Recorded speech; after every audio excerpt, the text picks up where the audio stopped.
Almost 7,000 metre उंचीचं थलय सागर नावाचं एक पीक होतं. त्याच्या माथ्यावरती सूर्यप्रकाश पडला होता. स्नो क्लॅडच पीक होतं आणि त्याचं रिफ्लेक्शन सगळं त्या व्हॅलीमध्ये येत होतं. आणि तो जो नजारा बघितला त्याच्यानंतर मागे वळून बघितलंच नाही. म्हणजे हिमालयात आपण एकदा गेलो की हिमालय आपल्याला सारखं बोलवत राहतो. 2016 मध्ये गंगोत्री 3 नावाचं एक पीक अटेम्प्ट केलं. सगळं व्यवस्थित होतं, पण माउंटनच्या मनात नव्हतं आम्ही ते त्यावेळेस समिट करावं. आणि त्यांची 8 जणांची टीम होती. 8च्या 8 जण अॅव्हलॉन्च मध्ये काढले गेले. डिटेल्ड एक्सपिडिशन रिपोर्ट तुम्हाला IMF ला सबमिट करायला लागतो. त्या उंडक्यावरनं क्रॉस करायचं होतं आणि तिने असं त्या उंडक्यावर पाय ठेवला, तो उंडका टर्न झाला आणि ऑक्सिजन सॅच्युरेशन 53 होतं. बापरे. यती. तर यती बद्दल काय, म्हणजे तुम्हाला काही तिथे काही तिथले जे लोकल्स गाईडर आहे त्यांनी काही सांगितलंय किंवा? तर मंडळी, आपण सगळ्यांनी आतापर्यंत सह्याद्री पर्वतरांगांचे एक्सपिडिशन करणारे माउंटेनियर्स आपण बघितलेले आहेत, आपण ऐकले आहेत. पण हिमालयाचे एक्सपिडिशन करणारे माउंटेनियर्स याबद्दल तुम्हाला माहिती आहे का? तर हो, असे पण काही आहेत. तर असेच एक आपल्याला लाभलेले आहेत जे गोलगप्पावरती पॉडकास्टला आलेले आहेत, ते म्हणजे अनिकेत कुलकर्णी. यांच्यावर खूप अशा छान गप्पा झालेल्या आहेत, ज्याच्यामध्ये रेस्क्यू कसं होतं, तिथं कसे लाईफ असते, किती आपल्याला मोजक्याच अशा रिसोर्समध्ये गोष्टी करायला लागतात, हे सगळा अनुभव त्यांनी आपल्याबरोबर शेअर केलेला आहे. चला तर मग ऐकूया.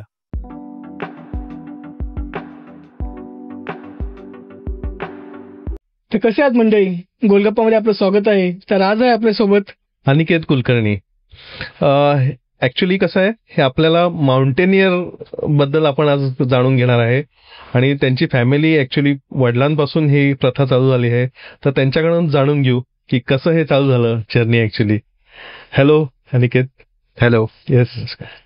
तर हँडओव्हर करतोय, चालू दे गप्पा आपल्या. माझं माउंटेनिअरिंग तसं लहानपणापासूनच सुरू झालं. माउंटेनिअरिंग नाही म्हणता येणार, पण ट्रेकिंग, एक डोंगरात जायचं, तिथला निसर्गाचा आनंद घ्यायचा. ओके. हे वडिलांकडनं मला याचं बाळकडू मिळालं. आणि आठवत नाही आता की पहिला ट्रेक कुठला होता, पण सिंहगडच असावा. म्हणजे पुण्यात राहतोय म्हटल्यावर सिंहगडच असावा. सिंहगड पासून सुरुवात केली असं म्हणायला हरकत नाही. आणि मग पुढे मग छोटे मोठे सह्याद्रीतले ट्रेक्स बाबांबरोबर केले. आणि 1994 मध्ये पहिल्यांदा मी हिमालयात गेलो. At the age of 12. तर खातलिंग ग्लेशियर नावाचा ट्रेक होता. ओके. आणि बाबा होते माझे, आई पण होती माझी त्या ट्रेकला. आणि चांगला मोठा ट्रेक होता, म्हणजे start point to back to start point असं पूर्ण राऊंड ट्रेक 108 किलोमीटरचा होता तो. अरे बापरे. आणि तसा बऱ्यापैकी खडतर, म्हणजे असा एकदम इझी ट्रेक नव्हता. तिथनं खरी सुरुवात झाली आहे सगळ्याची. म्हणजे मला आठवतंय की आम्ही त्या शेवटच्या कॅम्पसाईटला गेलो खातलिंग ग्लेशियरच्या, आणि तिथे असा एक बॉल होता. त्या फक्त बॉलमध्ये बर्फ नव्हता, बाकी सगळीकडे बर्फ होता. आणि आम्ही झोपलो रात्री. पहाटे वडिलांनी उठवलं, बाबांनी उठवलं आणि म्हटले बाहेर या, बघा काय आहे प्रकरण ते. म्हणून ते तंबू होता तेव्हा. ते असे आपले छोटे टेंट्स वगैरे एवढे चांगले नव्हते, आपले कॅनव्हासचे टेंट्स असायचे. त्या तंबूतनं बाहेर आलो तर बाहेर 3 वाजता असं लख्ख उजेड. आणि काय बाबा, वेगळाच प्रकार आहे काहीतरी म्हणून बघितलं तर बाजूला एक ऑलमोस्ट 7,000 मीटर उंचीचं थलय सागर नावाचं एक पीक होतं. त्याच्या माथ्यावरती सूर्यप्रकाश पडला होता. स्नो क्लॅडच पीक होतं आणि त्याचं रिफ्लेक्शन सगळं त्या व्हॅलीमध्ये येत होतं. आणि तो जो नजारा बघितला त्याच्यानंतर मागे वळून बघितलंच नाही. म्हणजे तो इथे अनुभवला जातोय की कसा नजारा असेल. म्हणजे खूपच सुंदर दृश्य होतं. आणि मग तिथनं ती आवड लागलीच की. आणि एकदा असं, म्हणजे माझा आत्ताचा असा अनुभव आहे की हिमालयात आपण एकदा गेलो की हिमालय आपल्याला सारखं बोलवत राहतो. म्हणजे असं फार कमी वेळा होत. तुम्हाला जर त्रास नाही झाला हिमालयात तर तुम्ही जाताच परत परत. ओके. सो अशी सुरुवात झाली. मग मध्ये थोडस क्रिकेट वगैरे खेळलो, चांगल्या लेवलला क्रिकेट खेळलो, पण ट्रेकिंग पण करायचो तेव्हा सुद्धा. म्हणजे जेव्हा वेळ मिळेल तेव्हा मग शनिवार रविवार ट्रेकला जायचो. हिमालयन ट्रेकिंग तसं बंद कमी झालं होतं. पण हे चालू होतं. मग पुढे जाऊन 2013 मध्ये बराच वेळ गेला. 2000 पर्यंत मी साधारण वडिलांबरोबर ट्रेकिंग केलं आणि त्यानंतर मग मित्रांबरोबर जायला लागलो. म्हणजे मग स्वतंत्र ट्रेकिंग सुरुवात झाली की आता आपलं आपण जायचं. मग नवीन नवीन एक्सप्लोरेशन, सह्याद्रीतले एक्सप्लोरेशन्स. मग त्या काळी असे रेंज ट्रेक जे लोणावळा भीमाशंकर म्हणा किंवा तोरणा रायगड, असे जे मोठे मोठे ट्रेक्स होते, अलंग मदन कुलम, हे सगळे तेव्हा, म्हणजे त्या काळी तर we are talking about almost 25 years back. So तेव्हा सुविधाही नव्हत्या जास्ती. एसटीनी सगळे प्रवास करायचो आम्ही. ग्रुप्स छोटे होते आणि सगळे लाईक माइंडेड आणि तगडे होते लोक. त्यामुळे ते एक वेगळाच एक्सपिरियन्स होता, वेगळा अनुभव होता. आणि खूप मजा यायची तेव्हा, कारण की म्हणजे आत्तापेक्षा जास्त त्याच्यात मॅनेजमेंट करायला लागायची. एक तर रूट्सची माहिती कमी होती, थोडीफार पुस्तकं, आनंद पाळंद्यांचं डोंगर यात्रा म्हणा किंवा यंग झिंगारो ट्रेकर्स, सह्याद्रीची सात सह्याद्रीचे, असे काही मोजकी पुस्तकं होती ज्याच्यात रूट्सची वगैरे माहिती होती. आणि गुगल मॅप्स वगैरे असं काही नव्हतं तेव्हा. त्यामुळे कंपल्सरी त्या भागात जायचं, तिथले फीचर्स बघायचे आणि एक अंदाज लावायचा की अरे हा इथनं वाट असेल. आणि त्यावेळेस एवढा फुटफॉलही नव्हता, त्यामुळे वाटा शोधायला लागायच्या. असं ते एक्सप्लोरेशन, त्यात तो फील यायचा, जो आता बऱ्यापैकी लॅकिंग आहे, कारण बरंच सगळं वेल ट्रोडन आहे. बरोबर. त्यामुळे पण अशी सगळी ती जर्नी सुरू झाली.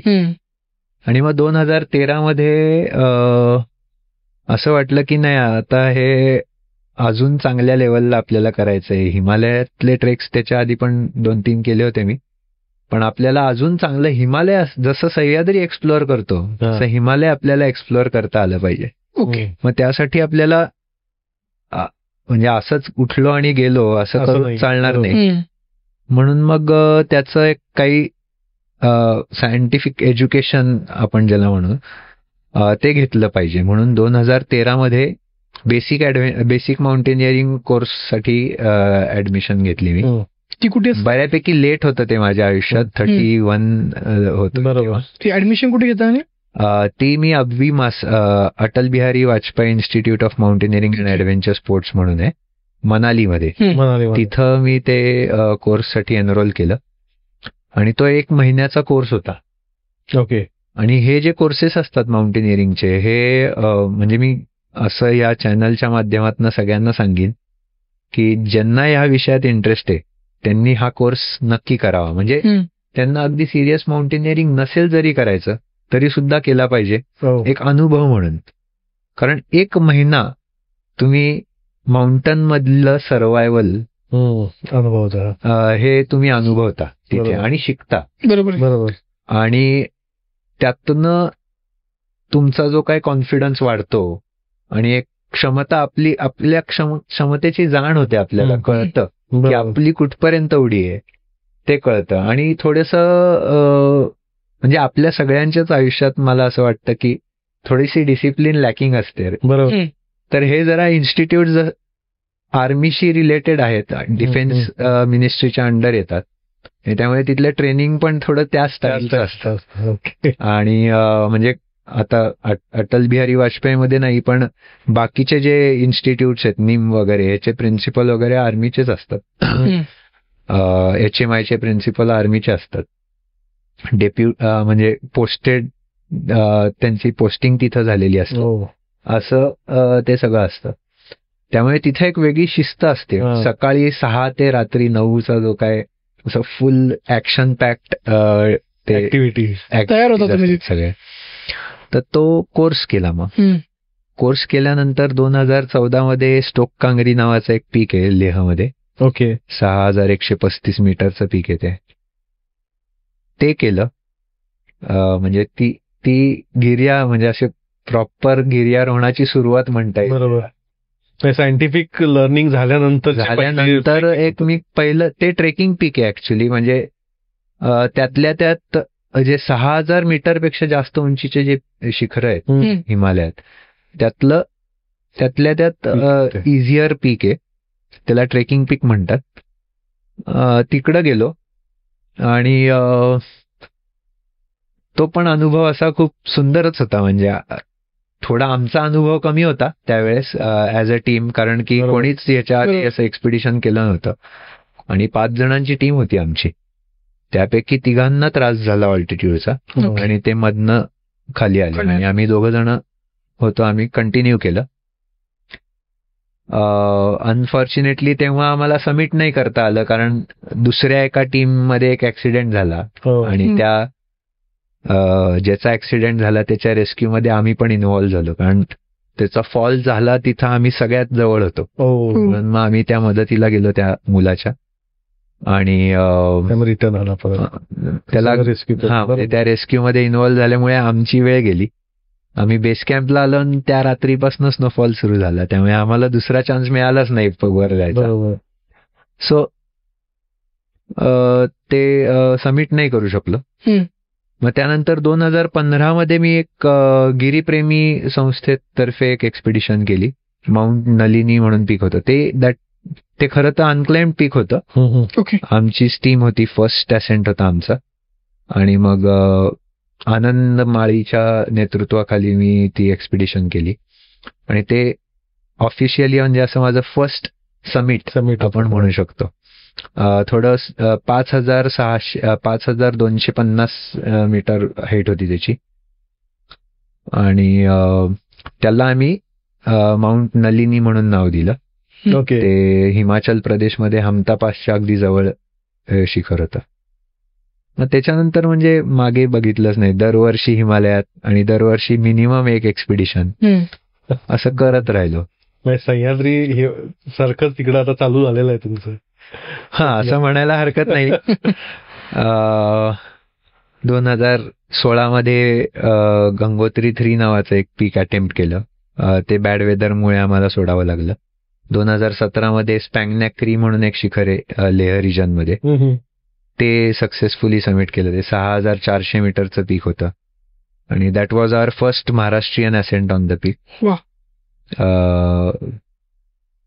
18 मध्ये मी ऍडव्हान्स माउंटेनिअरिंग कोर्स केला. 18 मध्ये एक्सपिडिशन नाही झाली, पण अजून शिकण्याची एक इच्छा निर्माण झाली. मग म्हटलं, आणि कसं होतं की हिमालयातल्या ज्या मोहिमा आपण प्लॅन करतो त्याचे जर तुम्हाला लीडर व्हायचं असेल तर त्याची काही क्वालिफिकेशन आहेत जे इंडियन माउंटेनिअरिंग फाउंडेशन, जी दिल्लीमध्ये एक अपेक्स बॉडी म्हणूयात आपण त्याला माउंटेनिअरिंगची, त्यांनी काही रूल्स त्याचे सेट केलेत. मग त्यानुसार जर तुम्हाला एखादी एक्सपिडिशन लीड करायची असेल तर तुम्हाला ऍडव्हान्स माउंटेनिअरिंग कोर्स झालेला तुम्ही असला पाहिजे आणि एक तरी शिखर तुम्ही 6400 मीटरचं सर केलेलं असलं पाहिजे. तर ते 6400चं माझं झालं होतं 2017 मध्ये. फक्त हे ऍडव्हान्स राहिलं होतं, advance with A grade. So basic मध्ये ए ग्रेड असेल तर ऍडव्हान्स करता येतो, ऍडव्हान्स मध्ये ए ग्रेड असेल तर पुढे अजून सर्च अँड रेस्क्यू म्हणून कोर्स आहे तो करता येतो. सो असे मग यातनं लर्निंगही होतं आणि क्वालिफिकेशनही तुम्ही त्या दृष्टीने पण तयार होता. 2018 मध्ये ऍडव्हान्स कोर्स झाला. मग 19 मध्ये आम्ही 2 एक्सपिडिशन केल्या. एक प्री मान्सून सीझन मध्ये केली. ती त्रिशूलच्या जवळ एक पीक आहे नंदा घुंटी म्हणून, 6309 मीटरचं पीक आहे ते, 6309 मीटरचं. ती एक्सपिडिशन म्हणजे ती आमची सक्सेसफुल नाही झाली, आम्ही समिट पर्यंत नाही पोहोचू शकलो, पण त्या एक्सपिडिशननी आम्हाला खूप काही शिकवलं. ओके. म्हणजे सगळ्यात पहिली गोष्ट, first learning that we got on that expedition was की आपण माउंटन पुढे अतिशय क्षुद्र होत याची जाणीव झाली. आणि आम्ही समिट कॅम्पला गेलो होतो, समिट कॅम्प नाही, कॅम्प 1ला गेलो होतो. समिट कॅम्पला लोड टाकला आम्ही आणि परत कॅम्प 1ला आलो. आणि संध्याकाळी असं मस्त वातावरण होतं, क्लिअर एकदम. कॅम्प सेट होता आमचा, समोर समिट दिसत होतं, समिट कॅम्पची तो एरिया दिसत होता. आणि असं वाटत होतं की हे पीक आपल्या हातात आहे आता, हे होणार आहे आपलं म्हणून. चांगलं टेक्निकल रूट होता पुढे. आणि त्या दिवशी जो स्नोफॉल चालू झाला तो पुढे 1.5-2 दिवस कंटिन्युअस स्नोफॉल होता. आणि हेवी स्नोफॉल, जवळपास 3-3.5 फूट स्नो अक्युमुलेट झाला असेल. बापरे. एवढा स्नोफॉल झाल्यानंतर तिची पुढची जी व्हॅली होती ती एकदम अशी दोन्ही साईडनी स्लोप्स होते आणि ॲव्हेलॉन्चची भीती होती. एवढा स्नोफॉल झाल्यानंतर तो स्नो, जो फ्रेश स्नो असतो तो सेटल्ड नसतो, तो स्लाइड होऊ शकतो आणि इट कॅन ट्रिगर ॲव्हेलॉन्चेस. तर ती रिस्क होती, त्यामुळे आम्ही कॉल ऑफ केला. आणि म्हणजे सगळे फिट मेंबर होतो, सगळं व्यवस्थित होतं, पण माउंटनच्या मनात नव्हतं आम्ही ते त्यावेळेस समिट करावं. त्यामुळे आता असं नेहमी मी म्हणतो की with due permission of the mountain we can reach there. म्हणजे सांगायची गोष्ट अशी की त्याच वेळेला, त्याच दिवशी शेजारच्या व्हॅलीमध्ये एक ब्रिटिश माउंटेनियर होता, मार्टिन मोरेन म्हणून, एकदम फर्स्ट क्लास माउंटेनियर होता. We shared the same weather pattern, त्यांना पण तोच वेदर एक्सपिरियन्स झाला, शेजारचीच व्हॅली होती. पण समहाऊ त्यांनी ही took the decision of attempting for the summit. आणि त्यांची 8 जणांची टीम होती, 8च्या 8 जण ॲव्हलॉन्च मध्ये काढले गेले. आणि कुठनं तरी आम्हाला सद्बुद्धी झाली म्हणूयात की we took the decision of coming back to the safety of base camp. ती एक एक्सपिडिशन अतिशय महत्वाची होती, ज्याच्यानी आम्हाला शिकवलं की तुमच्या हातात काय आहे, तुम्ही प्रिपेअर करू शकता, बेस्ट प्रिपेरेशन करू शकता आणि होप करू शकता फॉर द बेस्ट. बरोबर. पण रिझल्ट नाहीये तुमच्या हातात. बरोबर आहे. सो जे तुमच्या हातात आहे ते तुम्ही करा, बाकीचं सोडून द्या, आपल्या हातात नाही. पण मग समिट कोण ठरवतं किंवा हे इथं कॅम्पिंग आहे, इथं समिट होणार आहे? कॅम्प साईट्स तर आपणच, तिथे काय असं काय मार्क हे नसतं, इट्स कम्प्लिटली रॉ. म्हणजे आपण जेव्हा जातो तर कोणीच नसतं आपल्याशिवाय, आमच्याशिवाय त्या व्हॅलीमध्ये कोणी नव्हतं, म्हणजे दूर दूरवर कोणी नव्हतं. आणि सो आपल्यालाच बघायला लागतं की एखाद्या ठिकाणी जर कॅम्प करायचं झाला तर ती सगळ्यात पहिले म्हणजे तिथे सेफ्टी बरोबर किती आहे. म्हणजे risk of rockfall, risk of avalanche, risk of landslide, ह्या सगळ्या गोष्टी बघायला लागतात. दुसरी गोष्ट वॉटर सोर्स. जर स्नो मध्ये असेल तर पाणी आपण स्नोच मेल्ट करून पाणी बनवतो. पण अदरवाईज जर का मोरेन मध्ये वगैरे असेल किंवा कुठे जंगल कॅम्प असेल तर तिथं वॉटर सोर्स आहे का ते बघायला लागतं. असं सगळ्या गोष्टी विचारात घेऊन. आणि प्लेसमेंट्स, म्हणजे एखाद्या वेळेस तुम्हाला एखादी कॅम्पसाईट खूप छान वाटेल, पण तिथनं तुमचं पुढची जर्नी खूप लांब असेल तर उपयोग नाहीये तिथं कॅम्प करून. सो तो पण विचार करायला लागतो की तो बऱ्यापैकी म्हणजे त्याचं प्लेसमेंट कसं असलं पाहिजे याचा पण विचार करायला लागतो. सो हे आपणच ठरवतो. आणि समिटचं कसं असतं की आता IMFनी बऱ्यापैकी स्ट्रिक्ट रूल्स केलेत समिटसाठी. तर तुम्ही एकदा समिटला पोचला एखाद्या शिखराच्या की तुम्हाला तिथलं 360 डिग्री व्हिडिओ काढायला लागतो, 360 डिग्री फोटोज काढायला लागतात. आणि गार्मिनचा जीपीएसचा डिव्हाइस असतो, त्या डिव्हाइसवरती तुम्हाला त्यावेळेस म्हणजे date, time, lat long coordinates आणि ऑल्टिट्यूड या 4 गोष्टी असलेला स्क्रीनचा फोटो काढायला लागतो. आणि त्याचा असा बॅकग्राऊंड वाला पण फोटो काढायला लागतो की, आणि मग हे सगळं आणि with a detailed expedition report तुम्हाला IMF ला सबमिट करायला लागतो, इंडियन माउंटेनिअरिंग फाउंडेशन. मग IMF मध्ये एक टीम असते जी हे सगळे जे काय आपण पाठवलेले त्यांचे प्रूफ्स आहेत ते सगळे बघेल, व्हेरीफाय करतील आणि मग ते तुम्हाला सर्टिफाय करतात की हा, ह्या टीमनी हे सबमिट केलेलं आहे. आता काही वेळेला व्हाईट आउट असतं, त्यामुळे आजूबाजूचं काही दिसतच नसतं, हे क्लाउड्स असतात. त्यावेळेला ऍटलिस्ट ते गार्मिनचं हे बरोबर आहे फार महत्वाचं ठरतं की तुम्ही खरंच जाऊन आले तिथे. हा, आणि त्यांना लोकेशन ते सेट करायला, सर्च करायला ते बेटर राहतं ना. पण मग चढताना ठीक आहे, म्हणजे उतरताना जास्त टेन्शन असतं का कसं आहे? चढताना हे असतं, चढताना एक कसं एक डायरेक्शन असते आणि आपल्याला तिथं म्हणजे हा खूप चांगला क्वेश्चन. 99% ऍक्सिडेंट्स उतरताना होतात. बरोबर, ठीक आहे. त्यामुळे आम्ही नेहमी म्हणतो की summit is optional, coming down safely is mandatory. ठीक आहे. तर हा एक खूप फेमस कोट आहे म्हणजे माउंटेनिअरिंग मध्ये. तर म्हणजे जेव्हा रिटर्न जर्नी सुरू होते त्या एक तर काय काय झालेलं असतं. समिट अटेम्प्ट आम्ही साधारण असं रात्री सुरू करतो, सो दॅट कॉम्पॅक्ट स्नो असेल, स्नो मध्ये चालणं इझी जाईल. आणि थंडी असल्यामुळे आपण चालत पण राहतो, त्यामुळे जास्ती लवकर आपण डिस्टन्स करतो. आणि त्यामुळे काय झालेलं असतं, रात्री निघाल्यामुळे फटीग असतो, एक तर दमलेलो असतो, बरोबर आहे, आणि फटीग असतो, आणि त्या फटीग मध्ये चुका होतात. त्यामुळे रिटर्नच्या वेळेसच आपल्याला we have to be more cautious. आणि मग तेच म्हणजे त्यासाठी आपण तयारी ऍक्च्युली करतो की इथे जे काही आम्ही फिटनेस करतो किंवा इथले जे काही प्रॅक्टिस ट्रेक्स करतो ते फटीग आल्यानंतर काउंटिंग सुरू होतं. म्हणजे कात्रज सिंहगड केल्यावर 2 वेळा सिंहगड केला तर कसं होईल? मग त्या 2 वेळा सिंहगड करताना तुमची बॉडी कशी रिॲक्ट होते, हे ट्रेनिंगचा पार्ट आहे. बरोबर. सो त्यासाठी आपण हे इथलं जे काही खडतर ट्रेनिंग असतं ते त्यासाठी असतं की जेव्हा बॉडी कम्प्लिटली फटीग्ड असेल त्यावेळेस तुम्ही कसे रिॲक्ट व्हाल. बरोबर. पण तिकडे मुक्काम करून उद्या निघू असं नाही होणार ना, की का ऑल्टिट्यूड असतं ना. बरोबर. त्यामुळे जेवढ्या लवकर खाली येऊ तेवढ्या लवकर म्हणजे आपण सेफ्टीकडे जातोय. वरती काही होऊ शकतं, बॅड वेदर होऊ शकतं, तुम्ही अडकून पडू शकता. बरोबर.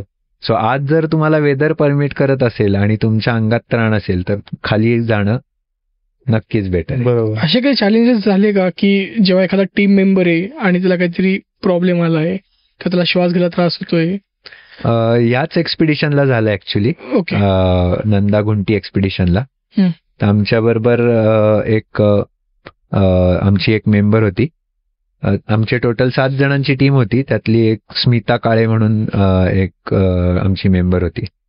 तर आम्ही अप्रोच करताना म्हणजे बेस कॅम्पकडे जाताना पहिल्याच दिवशी एक स्ट्रीम होता आणि त्याच्यावर असा ओंडका ठेवला होता. त्या ओंडक्यावरनं क्रॉस करायचं होतं आणि तिने असा त्या ओंडक्यावर पाय ठेवला, तो ओंडका टर्न झाला आणि ती त्या स्ट्रीम मध्ये पडली. तर आता जनरल आहे की ठीक आहे, आपण इथं सह्याद्रीमध्ये बघतो की ठीक आहे एवढं काय पाण्यात पडली, पण तिथे तसं नाहीये. ते पाणी बर्फाचं आहे आणि असं सडनली जेव्हा त्या पाण्यात पडतो त्यामुळे जो शॉक वेव्ह होते त्यातनं तिथं कसं होतं, एकदा थंडी भरली की परत बॉडी वॉर्म करण्यासाठी बॉडी जास्त ऑक्सिजन यूज करते आणि तेच तिथं कमी असतं. बरोबर आहे. बरोबर, ऑक्सिजनच कमी असतं ऑल्टिट्यूडला. तर त्या शॉक मधनं तिला समोर रिकव्हरच नाही झाली. आम्ही नंतर बरेच प्रयत्न केले पण ती नाही झाली आणि by the time we reach base camp तिला ऑल्टिट्यूड सिकनेस झाला होता. म्हणजे रादर हाय ऑल्टिट्यूड पल्मनरी एडेमाचे सिम्पटम्स होते तिला. म्हणजे लंग्स मध्ये पाणी भरतं, त्या लंग्सची एक्सपान्शन कॅपॅसिटी कमी होते, मग तुम्हाला ब्रेथलेसनेस आणि मग पुढचे बाकी सगळे त्यातनं सिव्हिअर इश्यूज क्रिएट होतात. तर म्हणजे कोविडच्या वेळेस आपण बघायचं ते पल्स ऑक्सी बघायचं ना, तसं तिकडं तसं आम्ही रोजच चेक बरोबर, करतो प्रत्येक मेंबरचं. तर कोविडमध्ये मग असं होतं की अरे 90च्या खाली गेलं, बापरे, असं व्हायचं. डॉक्टर्स तर लगेच ऑक्सिजन वगैरे लावायचे. तर हिचं त्यावेळेस ऑक्सिजन सॅच्युरेशन 53 होता. बापरे. 53. आणि असं 2 पावलं चालली की तो बसायचीच खाली, इतकी दमायची ती. आणि ते ओव्हरनाईट म्हणजे सकाळी उठल्यावर तिची परिस्थिती बघितली आणि तेव्हा लगेचच कॉल घेतला की आता हिला खाली न्यायचंय. पण नेणार कसं? तिथनं रोड हेड खूप लांब होता. म्हणजे आम्ही 3 दिवसाचा ट्रेक करून बेस कॅम्पला पोहोचलो होतो. बरोबर आहे. आणि आता खाली जायचंय परत, तर कसं करणार? मग लकीली आमच्याबरोबर जे पोर्टर होते, काही आमचं सामान खाली राहिलं होतं म्हणून ते पोर्टर दुसऱ्या दिवशी तिथं ते सामान घेऊन आले होते. मग त्यांना हाताशी घेतलं आणि एक तिथल्या आजूबाजूच्या फॉरेस्टमधनं वूड कट करून आणलं आणि त्याची एक चेअर केली मेकशिफ्ट. वाव. आणि ती अशी खांद्यावरती घेऊन तिला त्या चेअरमध्ये बसवलं आणि खांद्यावर 4 जणांनी घेऊन यायचं आणि तिला असं दोन्ही साईडनी पकडायचं, तिच्या बाजूला 2 जण. असं करत मी माझ्याबरोबर माझ्या टीम, आता ही लेडीज मेंबर होती त्यामुळे मी अजून एक दुसऱ्या लेडी मेंबरला, तृप्ती जोशी म्हणून होती, तिला घेतलं. आणि आमचा जो एक हेल्पर होता त्याला घेतलं आणि बाकीच्या टीमला सांगितलं तुम्ही एक्सपिडिशन कंटिन्यू करा. आणि मग आमचं असं डोक्यात होतं की आपण एका दिवसातच रोड हेडला दिवसभर जर चालत राहिलो तर करू, म्हणजे आता इमर्जन्सी म्हटल्यावर ऑप्शनच नाही, करायला पाहिजे. तर मध्ये एक सेक्शन होता जिथं लँडस्लाईड झाली होती, तिथे नॉर्मल चालणं पण अवघड होतं. तिथं तिला कसं करणार, उचलून नेणं शक्य नाही. म्हणून मग तिला तिथं उतरवलं आणि तिला सांगितलं की आता आपल्याला हे चालत जायचंय, पर्याय नाहीये. मग हळूहळू तिच्या पेसनी सगळं करत रोड हेड पर्यंत काय आम्ही पोहोचलोच नाही, अंधार पडला. आणि आमच्याकडे काहीच नव्हतं, टेंट नाही, काही नाही. फक्त स्लीपिंग बॅग 2 होत्या आमच्याकडे आणि बाकी या पोर्टर्सकडे तर काहीच नव्हतं. पोर्टर म्हटले आम्ही चाललो, असं कुठे, आम्हाला खायला नाही, काही नाही. त्यांना अक्षरशः विनवण्या केल्या की अशा परिस्थितीत तुम्ही जाऊ नका असं सोडून,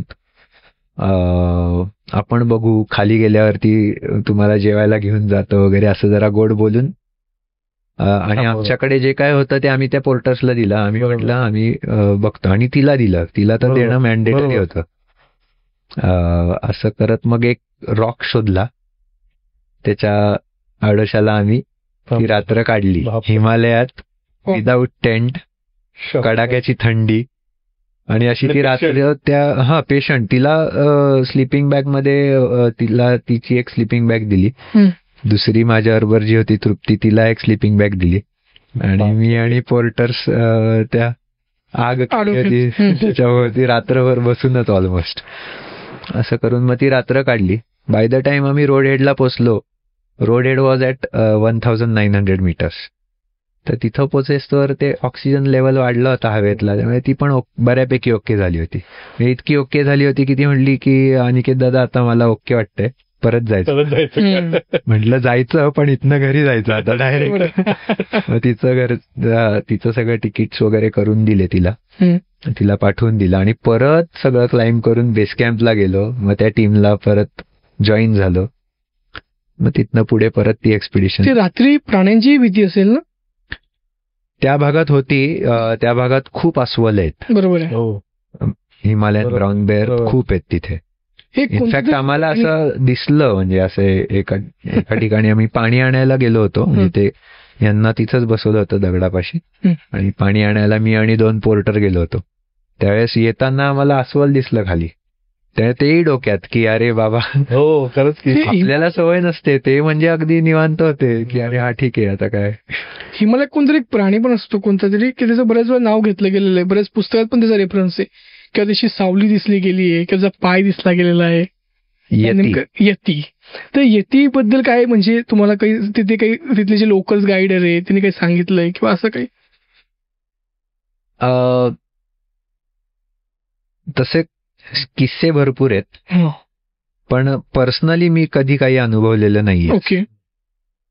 आणि ज्यांनी अनुभवलंय त्यांनी पण असं काही कन्क्लुझिव्हली त्याच्याबद्दल काही सांगितलेलं नाही. मध्ये ते इंडियन आर्मीचा पण एक पोस्ट आली होती यतीबद्दल वगैरे, पण त्यातनं पण असं काही कन्क्लुझिव्ह एव्हिडन्स काही नव्हता की यती असतो. तर त्याच्यात एक शक्यता अशी असू शकते की बऱ्याच वेळेला हाय अल्टिट्यूडला गेल्यावर थोडस असं भास होतात आपल्याला. ठीक आहे, ब्रेन मध्ये ऍडिक्वेट ऑक्सिजन न पोचल्यामुळे वगैरे भास होतात. तर त्यातनं क्रिएट मे लोकांना असं काही एल्युजनरी वाटलं असू शकतं. ही एक शक्यता आहे, किंवा खरं असेल तर माहित नाही. बरोबर. जोवर आपण स्वतः अनुभवत नाही तोवर एखाद्या एक्सपिडिशन मध्ये दिसेल, पण काय सांगता कठीण आहे. मग यती दिसल्यानंतर काय पोझिशन काय?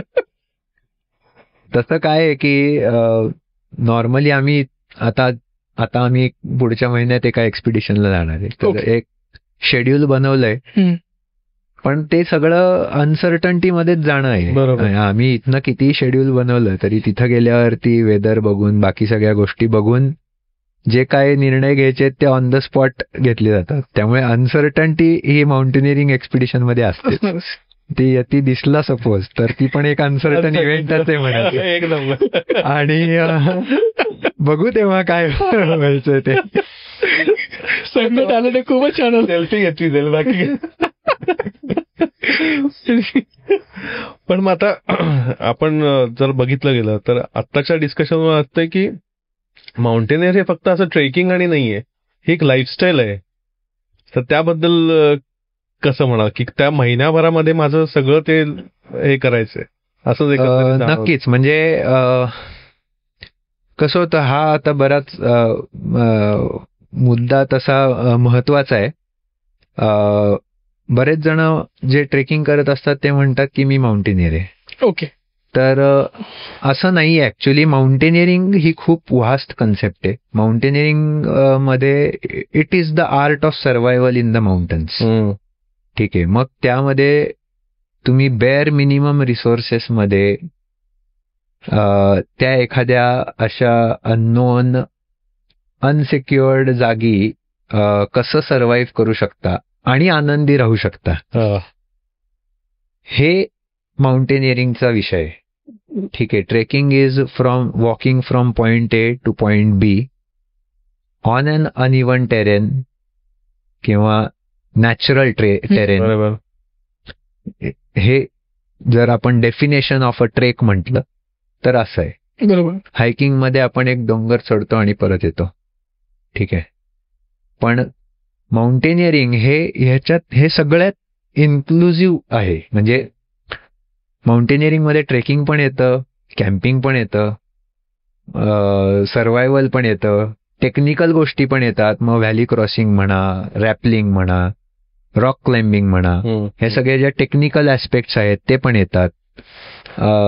सर्व्हायव्हल येतं त्याच्यामध्ये. म्हणजे आता तुमच्याकडे काहीच नाहीये, सर्व्हाइव्ह कसं करणार, पण मग ते डिस्कम्फर्ट सहन करायचं आहे, हे सगळं येतं. So it's a vast concept. Mountaineering, it is said that mountaineering is the mother of adventure sports. Right. तर हा मेजर फरक. स्वतःला अनकम्फर्टेबल करून आपण कसं सर्व्हाइव्ह करतोय हे बघणं. हो, म्हणजे हा प्रश्न मला बरेच जण विचारतात की अरे तुम्हाला काय मिळतं बाबा, एवढे कष्ट करायचे, एवढे स्वतःच्या देहाला त्रास द्यायचा आणि स्वतः जीव धोक्यात घालायचा फॉर नो रिझन. म्हणजे एखादा सोल्जर असतो जो फ्रंट वरती असतो, त्याला काहीतरी म्हणजे एक गोल असतो, एम असतो की रिझन असतो फॉर टेकिंग दॅट रिस्क. आपण म्हणजे स्वतःहून ही ओढवून घ्यायची आणि हे सगळं करायचं. जसं तुम्ही बोलले की अस्वल गेला समोरून.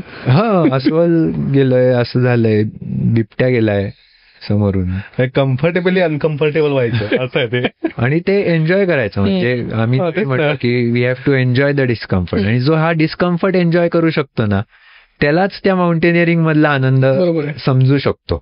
तर म्हणजे मला आठवतंय आम्ही एक ट्रेक केला होता, लोणावळा ते भीमाशंकर ट्रेक होता.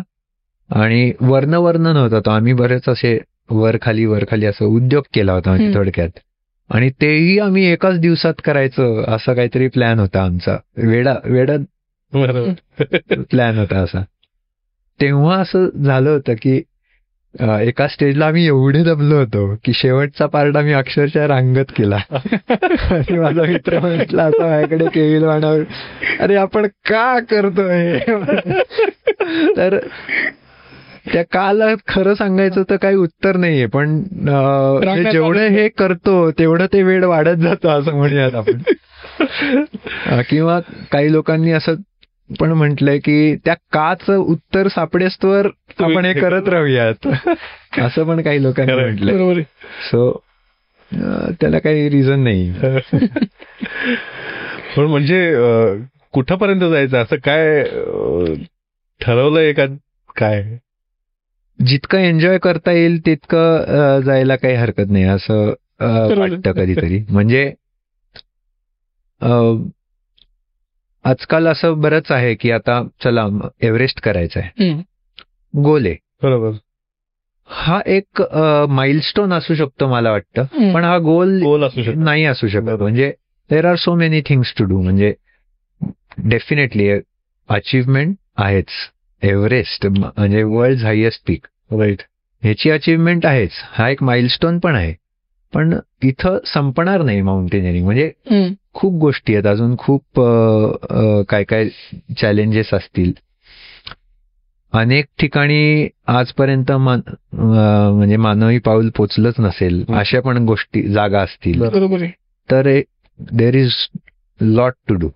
आणि जरी एखाद्या ठिकाणी कोणी दुसरी टीम जाऊन जरी आली असेल तरी तुम्ही पहिल्यांदाच जात असाल तर तुमच्यासाठी फ्लोरेशनच आहे. खरंय.